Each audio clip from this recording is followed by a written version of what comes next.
Assalamualaikum warahmatullahi wabarakatuh. Jumpa lagi bersama saya Jan Akbar dan rekan saya. Patrick, salam. Duduk perkara, Duduk. cari perkara. Trik, kita lagi ada di mana nih, Trik? Ya, kita di daerah Sleepy, teman-teman. Oke. Tempat pada tanggal 25 28 Agustus. sekarang. Oh ya, 25 lalu. Ini adalah daerah pertempuran, teman-teman. Kita ada di Simpang Petamburan ya. Boleh lah itu Satu- mereka dipukul gitu ya. Dipukul salah satu, sampai mana gitu, pukul mundur gitu ya. Apa hotspot Mm-mm. panas Tapi di sini, aksi waduh. di Jakarta karena Wow. hanya berjarak sekitar 300 meter dari sini itu ada Yes. gedung DPR. Betul DPR banget. ya. Betul banget, teman-teman. Jadi kalau ada demo di sana biasanya dipukul mundurnya sampai sini kira-kira. Luar biasa. Rick, kan Yap. kemarin tanggal 25 dirimu kan ada di titik ini ya, dan aku ada Yap. di area sekitar DPR. TVRI gitu ya. Nah, Seru nggak, Cip? wah itu seru banget, Cip ya. Ah. Aku datang agak sore sih. Ya. Datang agak sore karena ada beberapa hal yang harus aku kerjain. Dan waktu itu masa tuh udah mulai berhamburan, Cip. Berhamburan ya? DPR itu kan 2 titik ya. Ya. Depan yang Gatot Subroto itu, Dan yang belakang ya? gerbang utama dan Gerbang Pancasila. belakang tuh yang lapangan tembak Senayan. Pak, namanya gerbang Pancasila bukan sih? Namanya gerbang Pancasila. Nah, sorry, gue lupa nih ya. Nah. Gue bukan anak DPR soalnya. Lu kan pernah ngepost di sana dulu, bro. Waduh. Nah, tapi yang buat gua tertarik tuh bukan pada mundurnya demonstrasi itu, Cip. Iya, betul. Tapi- Itu bukan apa-apa, teman-teman ya. Iya, dan Itu kita mereka tidak mati gitu ya, tidak melempem kayak gitu. Mungkin siang itu sudah dipukul mundur gitu ya. jadi Tapi ya, makin sore makin panas ya, Bung. makin panas, dan yang menarik itu adalah yang gue lihat itu justru kebanyakan teman-teman dari Waduh. STM, SMA, STM gitu ya, umur- Jakarta tuh, seragam Umur 15 sampai 18-an lah ya kira-kira ya. umur-umur Mungkin 18 19 tahun. paling tua itu. Ini loh, Cip, itu udah hampir sangat sedikit ya. Gua ada footage ya. Itu hampir sedikit loh mereka yang pakai seragam mahasiswa. Iya, betul. Yang Kalau ngelihat wajah aja, Cip, jangan lihat seragam, bro. Kalau ngelihat wajah aja, ya sebagai mantan guru, gue yakin nih anak SMA gitu. Malu, dulu saya pernah jadi guru SMA, teman-teman. Dan waduh, ini fenomena yang luar biasa gitu. Dulu zaman Hindia Belanda tuh, Cip, yang radikal itu kan para buruh ya. Nah, ini sekarang ini buruh itu udah jauh dari radikal gitu ya. Nah, Justru yang radikal adalah anak SMA, anak STM, sekolah pelajar ya. SMK gitu. Nah, jadi yang salah satu yang menarik juga adalah ini, Cip, bagaimana aparat polisian ya, tentu saja ya, merespon kehadiran para pelajar ini, Cip. Jadi Iya. ketika masa berkumpul itu, Cip, Yap. jam 1 di depan Gatot Subroto itu Heeh. kan udah ada mahasiswa, ada masa-masa dari pelajar ya. Iya, Masa sudah dari mulai itu ya, udah jam mulai, 1 itu ya. kan? Nah, Makin sore makin banyak. justru kehadiran mereka ini aku baca dari beberapa media ya, komandan lapangannya lah, Iya. itu kan Kapolres Jakarta Pusat. Heeh. Nah, salah satu dalil atau alasan demonstrasi itu dibubarkan pada siang hari itu Karena karena kehadiran pelajar-pelajar itu, Cip. lah. Itu ya Nih, kan. ceritanya pelajar ini nggak punya hak demokrasi atau gimana, Cip? Nah, itu dia. Jadi Sorry, saya hanya bertanya, kawan. nah, Jangan tersinggung ya. jangan tersinggung. Nah, Nah, jadi setelah siang itu dibubarkan, muncul lagi nih masa pelajar yang sore itu. Iya, tambah banyak lagi. Waduh. Ya. Nah, muncul Oke, lagi teman-teman. pelajar sore itu, yang kemudian ditembakin gas air mata juga, Cip. Iya. Kan tembakin gas air mata juga gitu loh. Ya dilabeli macam-macam lah, anarko apa segala macam. Ya. Nah, kan Padahal mereka kalau ditanya, lo ngerti anarko nggak? Kagak. belum tentu tahu Iya. ya kan. Nah, Ini konsep akhirnya, dari mana gitu ya? Kalau nggak salah tuh ada puluhan lah. 10 atau berapa belas pelajar tuh akhirnya ditangkap, Cip, di Iya. Polda Metro Jaya. Oke. Nah, tahu nggak, Cip? Salah satu syarat orang tua besokan harinya ya, salah satu orang tua boleh membawa mereka pulang itu adalah apa, Cip? Bikin ini, Cip, Surat pernyataan. surat pernyataan gitu loh. Tidak akan demo lagi. Iya, nah supaya nggak demo lagi. Jadi sebetulnya, Waduh, ini satu bentuk pelanggaran ya? Satu pelanggaran tadi ya terhadap hak asasi, yang Oke. kedua satu bentuk pembodohan terhadap sejarah, Cip. Oke. Pembodohan sejarah kalau menurutku ya. Oke. Narasi-narasi soal pelajar itu tugasnya hanya belajar gitu ya, nggak boleh ikut. Iya. Itu narasi kolonial, Cip. Menurut aku sih iya. Gitu loh. Itu narasi kolonial. Kenapa? Kalau kita ingat ya, kalau kita baca-baca sejarah, Cip, ya, Cip pasti tahu lah. Soekarno kan waktu dia sekolah HBS Yap. Hoger Burger School di Yes, Surabaya. HBS ya benar. HBS kan di waktu dia in the coast di rumah Cokro Aminoto. Betul. Aku masih ingat di dalam autobiografinya dia, Hmm. pidato pertama dia pidato orasi pertama dia, istilahnya kalau dalam kan kalau pers kolonial itu kan nggak boleh menyebut istilah demonstrasi ya, tapi disebutnya fair gathering ya. Fair gathering, perkumpulan gitu ya. Perkumpulan, ya. Berkumpulnya orang-orang dalam jumlah yang wow banyak. gitu kan. Nah, itu Cip. Itu pidato pertama Soekarno itu di panggung Sarekat Islam itu dilakukan pada saat dia berusia sekitar 16 sampai 17 tahun. Itu itu Udah sekali ya. Iya, dia masih istilahnya SMA gitu loh. Oke. Dan itu pula yang dilakukan Hatta ketika dia bergabung di Young Sumatera Bond. Rata-rata mereka mulai belajar politik muda banget kan? Iya, pelajar dalam usia pelajar gitu loh. Terus juga di tahun 1920-an ya, 26-an itu mahasiswa dan pelajar Cip, jangan lupa di DNH itu Cip, dulu ada namanya Perhimpunan Indonesia.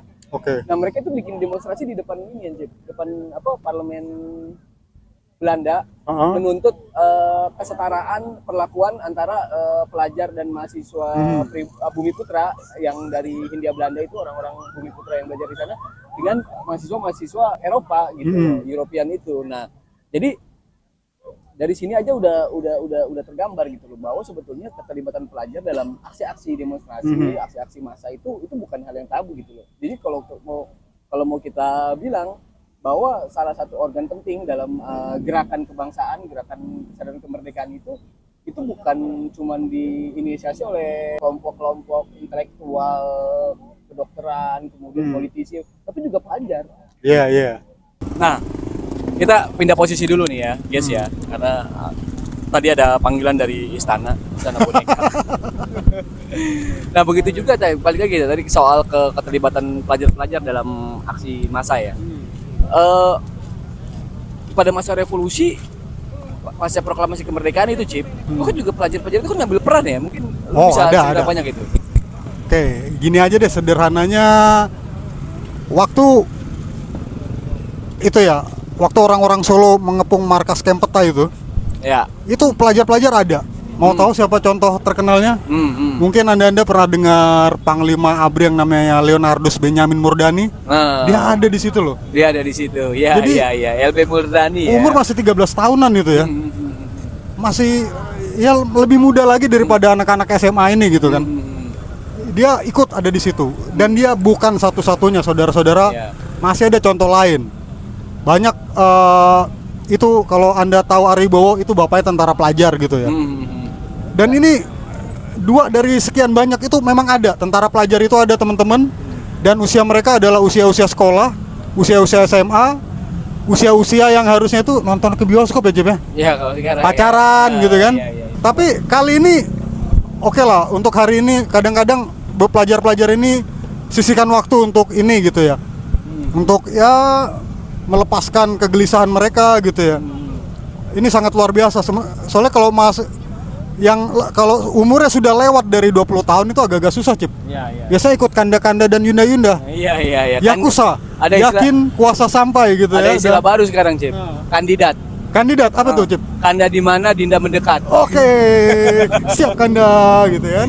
Nah, itu keterlibatan para pelajar dalam gerakan revolusi mempertahankan kemerdekaan itu kemudian tuh banyak diabadikan sebagai nama jalan Cip, jalan tentara pelajar. Oh ada, banyak itu di beberapa kota ya. Di Jogja ada, di Bogor ada, ya kan. Betul. Dan itu nggak berhenti di situ loh Cip. Waktu pas demonstrasi tahun 65 itu Cip. Oh banyak. Itu ada namanya Kesatuan Aksi Pelajar. KAPI. Iya. Itu banyak teman-teman. Dia bergabung dengan kami ya. Kesatuan Aksi Mahasiswa. Usia SMP, SMA gitu ya. Itu. Jadi mereka ada loh gitu loh. Jadi pelajar sebagai bagian dari denyut nadi perubahan sosial itu udah menjadi bagian dalam sejarah Republik, dan dia nggak bisa dilegitimasi dengan alasan kalian tuh masih anak-anak, kalian tuh tugasnya belajar dong. Kalau semua harus dikembalikan pada tugasnya Cip ya. Iya. Jadi simpel aja. Pertanyaannya ya. Yang ngomong seperti itu sudah melakukan tugasnya belum? Itu, ini pertanyaan teman-teman. Jadi kalau pelajar tugasnya belajar, ya buruh tugasnya kerja, berarti buruh nggak boleh demo dong, ya kan? Nah, balik lagi Cip. Jadi sebetulnya ini kan salah satu tujuan dari pendidikan kita setelah merdeka itu kan sebetulnya kan membangun masyarakat Indonesia ya. bangun masyarakat Indonesia. Jadi bukan cuman bikin orang pinter untuk dirinya, Cip. Tapi juga berguna bagi Berguna masyarakat, masyarakat, gitu. bagi Minimal lingkungannya. tidak terasing dengan lingkungannya lah ya. Lingkungannya itu kan yang dibikin sama Tan Malaka itu yang kemarin Iya, kita iya. singgung kan. Betul, betul gitu loh. banget. Jadi orang itu harus punya kesadaran atas dirinya, Betul. kesadaran atas lingkungan sosialnya. Betul. Oh, lingkungan sosial gua banyak kemiskinan. Kenapa? Oh, karena banyak koruptor. Oh, lingkungan sosial gua nggak maju-maju. Kenapa? Oke. Oh, karena birokrasinya yang rumit dan ruwet ya kan. Oke. Nah, itu wajar, Cip, kalau pelajar-pelajar itu ambil, justru dia sedang mempraktekkan Yes. ilmu-ilmunya sedang dia dapat di. Oke, betul banget gitu ya. Jadi ini adalah cara untuk membaca kegelisahan sosial gitu ya. Cara mungkin untuk ya kali aja bisa merubah masa depan mereka menjadi lebih baik gitu ya. Betul. Karena jujur aja, menurut aku ya Cep ya, sorry ya. Ini kayaknya aku ngelihat banyak pelajar-pelajar di Indonesia tuh madesu gitu ya. Masa depan suram. Iya. Sebut saja begitu. Dan Lulus. bakal jadi tipe-tipe yang akan ditolak calon mertua, Cep. Kira-kira kenapa? Ya karena nggak ada jaminan mereka dapat kerja ya setelah Ya, Cip, sekarang lulus sekolah dan apa tadi katanya? apa? Tugasnya belajar sesungguh-sungguhnya sebenar-benarnya. Gitu loh. Tapi buat apa kalau nggak dapat lapangan kerja, Cep? Iya. Sorry. Iya, bener itu realitas kok, fakta. Kan beberapa waktu lalu juga viral ya, Cip ya. Iya. Yang di Cianjur, terus kemudian bener, di Bekasi. bener. Coba kebayang nggak, Cip, orang para lulusan SMA itu ya. Itu sampai ribuan, sampai pingsan-pingsan melamar pekerjaan untuk sekedar bekerja menjadi penjaga toko. Anjir. Yang gajinya di bawah Anjir. UMR, Cip. Kadang-kadang ijazah ditahan ya, Cep ya? Iya, Wes, gaji di bawah gendeng. UMR gitu loh. Itu Hidup bener-bener diinjek gitu ya. mentok-mentok paling apa jadi ojol gitu loh. Bukan nggak bagus ya, tapi Bukan dalam nggak bagus, tapi kalau kesejahteraannya nggak bagus, kami juga Iya, sedih gitu loh. Iya gitu loh. Dalam artian ya itulah realitas gitu loh. Jadi nah, ya mungkin begini ya. Mungkin kalau kita mungkin nanti akan ada yang komen, ya dulu kan Soekarno kan berjuang dengan argumentasi, menguasai membaca dengan teori, pelajaran ini Betul.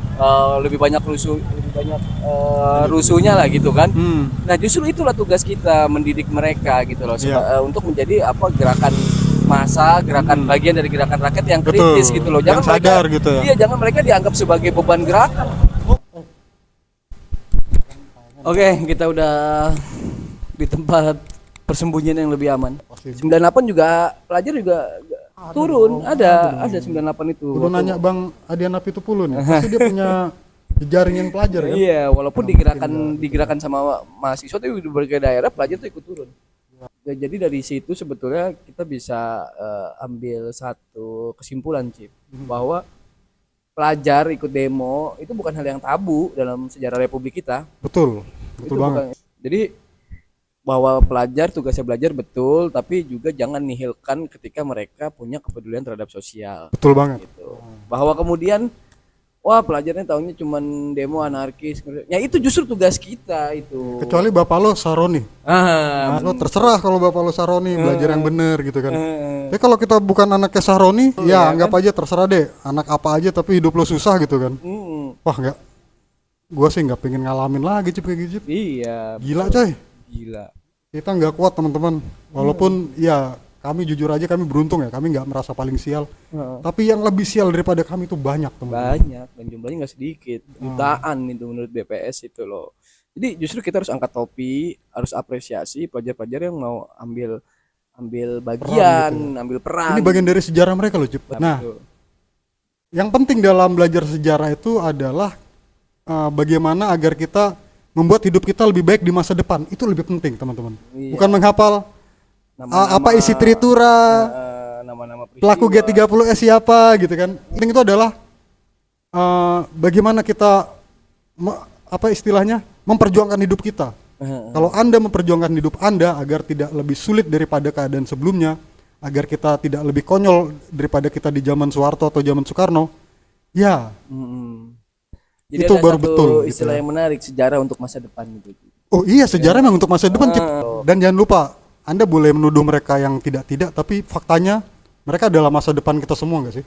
Benar. Nah, kalau sampai mereka ini mendapatkan sesuatu yang buruk, ya termasuk itu labeling buruk itu, wah, anak cucu Anda saya jamin akan susah biasanya. Iya, nah, tapi kalau kita berusaha berbuat baik kepada mereka gitu kan, ya mengarahkan dengan baik gitu ya, memberi contoh yang baik terutama ya, terutama ini para orang-orang yang punya jabatan, mulai dari yang jabatan kelas tri sampai kelas kakap itu, berikanlah mereka contoh yang baik. Nah itu baru bener, oke? Oke.